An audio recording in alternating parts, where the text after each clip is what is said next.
No, sí suena rodamiento trasero izquierdo. No, se nota una pequeña vibración debajo mío, así que...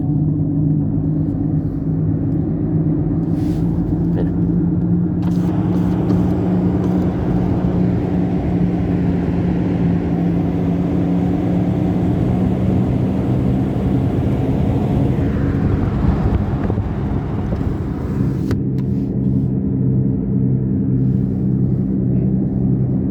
No, sí.